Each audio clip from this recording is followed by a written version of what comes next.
Let's time travel. Allow me to whisk you to the year 1662. We are headed to a location known for its luxury, decadence, opulence, festivities, food. We are on our way to the Palace of Sensory Delights, to the Palace of the Sun King in Versailles in France. After a night of revelry, you saunter back into the palace chambers, only to realize that your room is not equipped with a toilet, a bathroom, a wash basin, and that you're not important enough to have your own personal chamber pot. In dismay, you walk out into the corridor only to see feces and urine carpeting the floor. In disgust, you walk towards the palace gardens, only to be greeted by nobility performing their morning ablutions in public. You're even invited to watch King Louis IV defecate. Let me add that people did not shower frequently those days and that they used copious amounts of perfume oils. Now this resulted in a medley of nauseating odors. Aghast, you run towards the marshland seeking respite, only to realize that it is a cesspool of septic stench. At this point, as a time traveler, if you're given the option to return back to the year 2022 to your modest homes fitted with indoor plumbing and a life of frequent showering, would you consider it? I definitely would. So why would a therapeutic perfumer put you off with a slightly exaggerated story of stench? It's because I have a strange, deep-seated fear. In future, when time travel is possible, I believe beings will return to the year 2022. As a species, if we survive, then perhaps it is human beings that will return to the year 2022. I fear that they would look around and be disgusted to observe a vast majority of people hankering after social media fame, indulging in power games, running after chasing shiny trinkets at the cost of their joy and peace, at the cost of their health and well-being, at the cost of a planet that has been put into crisis owing to human greed. Now, I believe if you have a fear, you owe it to yourself to understand it, act upon it, and overcome it. For over a decade, I've been helping communities become resilient to stress, find happiness and inspiration, and to sleep deep. What I have realized is that working on our happiness is part of the jigsaw in helping save the planet. Here are a few stories from work. 9 of us were returning from Goa to Kochi after a holiday. This is when we hear about the devastating floods affecting the city of Chennai. Hashtag Pray for Chennai was trending. We decided it is not sufficient to pray when you can hashtag Do for Chennai. As a result, Anbodu Kochi was formed. It went on to become a UNDP best practice case study on civilian participation in disaster management. Let's fast forward to the year 2020. A few concerned police officers from my district reach out to explore ways we can inspire and instill happiness among youth who are literally imprisoned in their homes owing to the lockdown. What started off as a 5-hour 30-student intervention became a month-long event with up to 2,000 students voluntarily joining in the sessions. In these sessions, we explored resilience, mindful leadership, compassion, and in the process, what was discovered, many participants continue to work on social and environmental causes. This 5-hour course was later modified to become a 10-hour course for the PG students at the Indian Institute of Management. Here we additionally studied on the impact on the quality of life. What was discovered was that with just 10 hours of interventions that covered topics such as resilience, happiness, purpose, compassion, etc., we could impact a 9% improvement in physical health, 10% improvement in psychological well-being, 11% improvement in social and environmental well-being. Traits such as self-esteem, self-confidence, happiness, kindness, compassion, empathy, openness, connectedness with nature was seen to increase. Here too it was observed that eco-conscious behavior continued to rise long after the students graduated. At this point, it is my humble request that if you are in a position to influence education, kindly consider emphasizing on skills related to happiness, resilience, compassion. They're great for the participants as well as for the entire world. Before I leave, I would like to leave you with one of the most powerful, potent, yet sweet and small tools that is part of our toolkit for well-being. When practiced frequently for about 4 weeks, which takes up about 5 to 8 minutes of your day, it has been found to increase happiness, life satisfaction, and also you find yourself effortlessly making sustainable choices.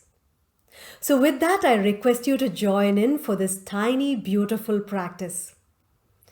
So you may close your eyes and become aware of your surroundings and disconnect from the distractions of the world.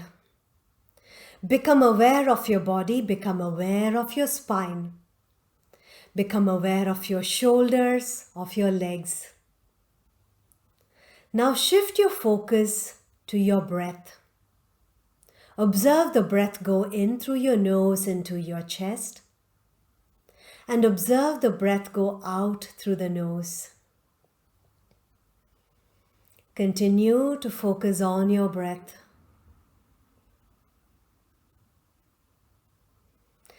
Now bring to your mind someone you feel truly grateful for today. Imagine them standing right in front of you. This could be someone from your inner circle, a friend, a family, a mentor, a colleague, a neighbor, someone who has deeply impacted your life. Maybe they have supported you at a time of your need. Maybe they have guided you. Maybe they have gone out of their way. Take time to thank them. Dig deep into that experience of gratitude and let them know in your own words why you feel grateful for their presence. Thank them profusely and let that gratitude permeate your body.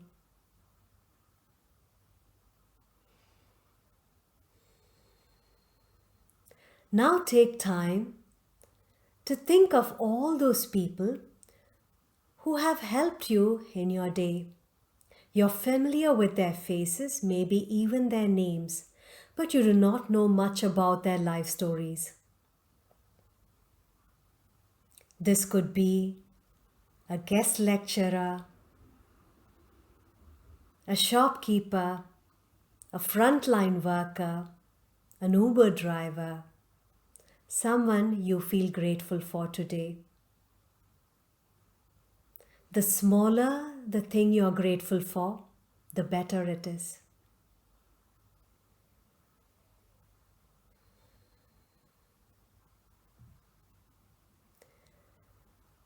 Now take time to think of those countless people. You're not familiar with their names, faces, life stories, but they deeply impact your life. These are the farmers, the researchers, the reformers, the activists, the construction worker, the handyman. Take time to think of all those people and how they contribute to your life.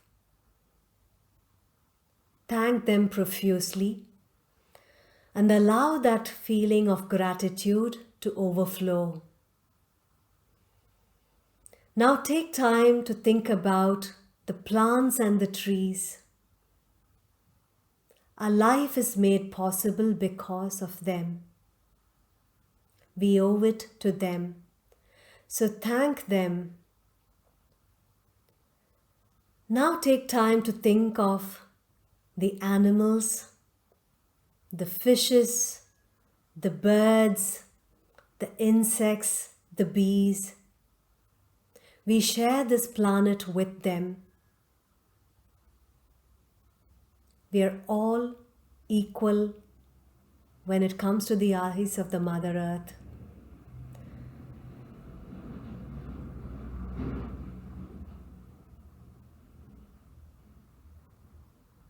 We are all equal when it comes to the eyes of the Mother Earth. Thank all the animals. Now take time to thank this beautiful planet that we call home. The sunsets, the starry skies, the mountains, the beaches. This planet sustains us. Take time to thank this planet. Take time to thank our planet, the animals, the trees, the countless people who affect your life, your outer circle, your inner circle. Now take time to thank yourself. Thank yourself for your intelligence, compassion, wisdom. Only you know the path you've had to tread. So take time to thank yourself. Let that feeling of gratitude overflow.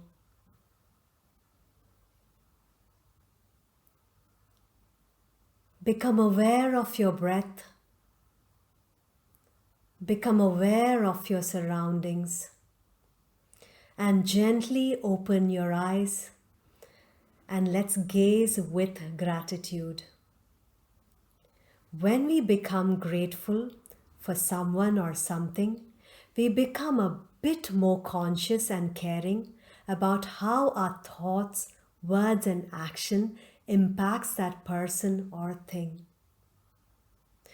In short, as we continue to practice gratitude, we not just become happier, we also become mindful of how our actions impact life. I believe that when time travelers come back to the year 2022, they would leave feeling with a sense of hope because we have realized that working on our happiness has a great impact on how we work, how we live, and how we impact the planet. Thank you.